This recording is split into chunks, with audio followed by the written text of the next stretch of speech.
ಮತ್ತು ನಾನು MLA ಆದಮೇಲೆ 7.5 ವರ್ಷದಲ್ಲಿ ಯಾವುದೇ ಜಾತಿ ಗಲಭೆ, ಯಾವುದೇ ಜಾತಿ ರಾಜಕಾರಣ, ಯಾವುದೇ ರೀತಿಯಾದಂಥ ಪೊಲೀಸ್ ಸ್ಟೇಷನ್ ಒತ್ತಡ ಒತ್ತಾಯ, ಈ ಜಾತಿ ನೆಲೆಸೋದು ಆ ಜಾತಿ ನಿಲ್ಲಿಸೋದು ಯಾವುದಕ್ಕೂ ಆಸ್ಪದ ಕೊಟ್ಟೆ.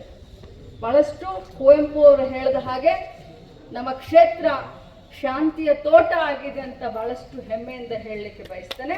ಎಲ್ಲರೂ ಇದೇ ರೀತಿ ಕೂಡಿ ಹೋಗೋಣ, ಕೂಡಿ ಬಾಳೋಣ. ಜೀವನ, ನಾನು ಇವತ್ತು ಏನಾದರೂ ಆಕ್ಸಿಡೆಂಟ್ ಆಯ್ತು ನನಗೆ, ಇವತ್ತಿಗೆ 1 ವರ್ಷದ ಹಿಂದೆ, ಇವತ್ತು ರಾತ್ರಿ ಯುವರಾಜನ ಹೇಳ್ತಾ ಇದ್ರು ನನಗೆ, ಇವತ್ತು ಎಲ್ಲೂ ನೀವು ಅಡ್ಡಾಡಕ್ಕೆ ಹೋಗ್ಬೇಡ್ರಿ ಅಂತ. ನಾ ಹೇಳಿದೆ, ನನ್ನ ದಾರಿ ಭಾಳ ಗಟ್ಟೈತಿ, ಕ್ಷೇತ್ರದ ಇನ್ನೂ ಭಾಳ ಕೆಲಸ ಮಾಡೋದೈತಿ, ರಾಜ್ಯದಾಗ ಇನ್ನೂ ಭಾಳ ದೊಡ್ಡ ಸಾಧನೆ ಮಾಡೋದೈತಿ, ಹೆಸರು ಗಳಿಸೋದೈತಿ, ಜನರಿಂದ ಜನ ನಾಯಕ ಅನ್ನಿಸ್ಕೊಳ್ಬೇಕನ್ನೋಂಥ ಒಂದು ಹುಚ್ಚ ಹಂಬಲ ಐತಿ. ಸಿದ್ದರಾಮಯ್ಯ ಸಾಹೇಬ್ರಿಗೆ ಇವತ್ತು ಜನಪ್ರಿಯ ನಾಯಕರು ಅಂತ ಹೆಮ್ಮೆಯಿಂದ ಹೇಳ್ತೀವಿ, ಯಡಿಯೂರಪ್ಪ ಸಾಹೇಬ್ರಿಗೆ ಜನಪ್ರಿಯ ನಾಯಕರು ಅಂತ ಹೆಮ್ಮೆಯಿಂದ ಹೇಳ್ತೀವಿ.